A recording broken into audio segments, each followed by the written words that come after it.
আসসালামু আলাইকুম। আজকে আমি আপনাদেরকে দেখাবো কিভাবে বিশ্বস্ত টেলিকমে ব্যালেন্স অ্যাড করা হয়। সর্বপ্রথম আমরা বিশ্বস্ত টেলিকমের অ্যাপসের মধ্যে প্রবেশ করব। আমরা সাইডে স্ক্রল করে ব্যালেন্স অ্যাডের যে এখানে অপশন আছে এই ব্যালেন্স অ্যাডের উপর আমরা ক্লিক করব। ব্যালেন্স অ্যাডের উপর ক্লিক করার পরে দুইটা অপশন দেখতে পাচ্ছি আমরা, মেন ব্যালেন্স এবং ড্রাইভ ব্যালেন্স। মেন ব্যালেন্স দিয়ে রিচার্জ করা হয়, ড্রাইভ ব্যালেন্স দিয়ে ড্রাইভগুলো নেওয়া হয়। আমরা সবাই জানি যে মেন ব্যালেন্স দিয়ে সাধারণ রিচার্জগুলো করা হয় এবং ড্রাইভ ব্যালেন্স দিয়ে ড্রাইভের অফারগুলো নেওয়া হয়। আমরা যদি ড্রাইভ নিই কিংবা মেন ব্যালেন্স নিই, যে কোনো একটা জায়গায় টিকমার্ক দিলেই আমাদের সেই অপশনটা চলে আসবে। ধরেন আমি ড্রাইভের উপর টিকমার্ক দিলাম, টিকমার্ক দেওয়ার পরে নিশ্চিত করুন এটার উপর ক্লিক করলাম। নিশ্চিত করুন আইকনের উপর ক্লিক করার পরে আমাদের সামনে এমন একটা ইন্টারফেস আসবে। আমরা এখান থেকে যে কোনো একটা অপশন চুজ করতে পারি। এখানে আমাদের বিকাশ পার্সোনাল, নগদ পার্সোনাল, রকেট পার্সোনাল এবং বিকাশ মার্চেন্ট এবং ব্যাংকের অপশন আছে এবং নগদ এজেন্টের অপশন রয়েছে।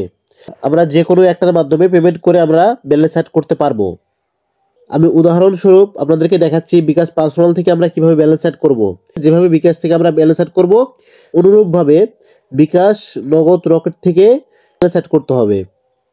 শুরুতে আমরা বিকাশ পার্সোনালের উপর ক্লিক করব। এরপরে আমরা অ্যামাউন্ট বসাবো, কত টাকা আমরা ব্যালেন্স অ্যাড করতে চাই। আপনি আপনার মন মতো একটা অ্যামাউন্ট বসাই দিবেন। আমি 10 টাকা দিয়ে আপনাদেরকে দেখাচ্ছি। আমাদের এখানে এক ট্রানজাকশনে সর্বনিম্ন 10 টাকা অ্যাড করা হয় এবং এক ট্রানজাকশনে সর্বোচ্চ 25,000 টাকা পর্যন্ত আপনি পাঠাতে পারবেন। এরপরে আমাদের যে ব্যালেন্স অ্যাডের নাম্বারটা আছে এটার উপর আমরা ক্লিক করব। এখানে যেই নাম্বার দেওয়া আছে সেই নাম্বারের উপর আমরা ক্লিক করব। এই সাইডে এটার উপর ক্লিক করলেই আমাদের নাম্বারটা কপি হয়ে যাবে।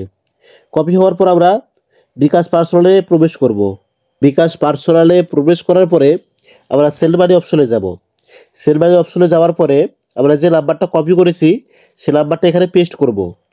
নাম্বারটা পেস্ট করার পরে আমরা 10 টাকা সেন্ড মানি করব। এরপরে আমাদের যে এখানে কাঙ্ক্ষিত পিলটা রয়েছে সেই পিলটা বসাবো। আমাদের যে বিকাশের পিলটা রয়েছে সেই পিলটা বসাবো এখানে। এরপরে ট্যাপ করে ধরে রাখুন, এখানে আমরা সেন্ড মানি করে দেবো সেই নাম্বারে। এবং এখান থেকে যে ট্রানজাকশন আইডিটা দেখতে পাচ্ছেন এটা হচ্ছে ট্রানজাকশন আইডি, এটাই কিন্তু আমাদের কাজে লাগবে। এই ট্রানজাকশন আইডিটা এটার উপর ক্লিক করলেই কপি হয়ে গেছে। হ্যাঁ, কপি হয়েছে লেখা আসতেছে, এখানে ক্লিক করলেই কপি হয়ে যাবে। এরপর আমরা বিশ্বস্ত টেলিকমের অ্যাপসের মধ্যে যাব। এরপর ট্রানজাকশন আইডিটা এখানে বসাবো। এই ভেরিফাই দেখতে পাচ্ছেন, এই ভেরিফাইয়ের উপর ক্লিক করলে আপনার ব্যালেন্সটি অ্যাড হয়ে যাবে।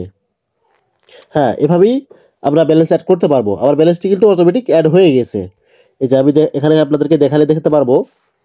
এই যে আমার আগে ছিল মেন ব্যালেন্সে 10 টাকা, এখন ড্রাইভ ব্যালেন্সে আমি 10 টাকা অ্যাড করলাম। এভাবেই আমরা মেন ব্যালেন্সে কিংবা ড্রাইভ ব্যালেন্সে ব্যালেন্স অ্যাড করতে পারবো। হ্যাঁ, এবং বিকাশ, নগদ, রকেটের মাধ্যমে সেমভাবে আমরা ব্যালেন্স অ্যাড করতে পারবো। এবং আমরা যদি বিকাশ মার্চেন্টের মাধ্যমে ব্যালেন্স অ্যাড করে থাকি সেক্ষেত্রে এখান থেকে সামান্য কিছু পরিমাণ চার্জ হবে। 100 টাকা পাঠালে 30 পয়সা কাটবে। হ্যাঁ, যদি আপনি 1000 টাকা পাঠান সেক্ষেত্রে আপনার 3 টাকা কাটবে বিকাশ মার্চেন্টে পাঠালে। কেউ যদি বিকাশ মার্চেন্টে পাঠাতে চান সেক্ষেত্রে বিকাশ মার্চেন্টের উপর ক্লিক করবেন। ক্লিক করার পরে আপনি যে অ্যামাউন্টটা অ্যাড করতে যাচ্ছেন সেই অ্যামাউন্টটা বসাবেন। আমি 10 টাকা বসাচ্ছি। 10 টাকা অ্যাড করার পরে এখানে আমাদের একটা অপশন আসবে, আমাদের যে নাম্বার থেকে টাকাটা পাঠাবো সেই নাম্বারটা বসাবো। আমি আমার নাম্বারটি বসাচ্ছি এখানে। নাম্বারটি বসানোর পরে কনফার্মের উপর আমরা ক্লিক করব। এরপর আমাদের কাছে একটা ওটিপি আসবে, আমরা সেই ওটিপিটা বসাবো। সেই ওটিপিটা বসানোর পরে কনফার্মের উপর আমরা আবার ক্লিক করব। এরপর আমাদের বিকাশের যে পিলটা রয়েছে সে পিল বসাবো এখানে। বসানোর পরে কনফার্মের উপর ক্লিক করলে বিকাশ মার্চেন্ট দ্বারা সেই পেমেন্টটা হয়ে যাবে এবং আমাদের সেই মেন ব্যালেন্সে টাকাটা অ্যাড হয়ে যাবে। এখানে মার্চেন্টে পাঠানোর উপকার হচ্ছে যে আপনি যদি মার্চেন্টের মাধ্যমে ব্যালেন্স অ্যাড করে থাকেন সেক্ষেত্রে আপনার যে সেন্ড মানি একটা খরচ থাকে, আপনি 100 টাকার উপর পাঠালে আপনার 5 টাকা কিংবা 10 টাকা চার্জ কাটে, সেই চার্জটা কাটবে না। আপনার এখানে হাজারে শুধু 3 টাকা করে চার্জ কাটবে। আশা করি আপনাদেরকে ব্যালেন্স অ্যাডের সম্পূর্ণ বিষয়টা বোঝাতে পেরেছি। আসসালামু আলাইকুম।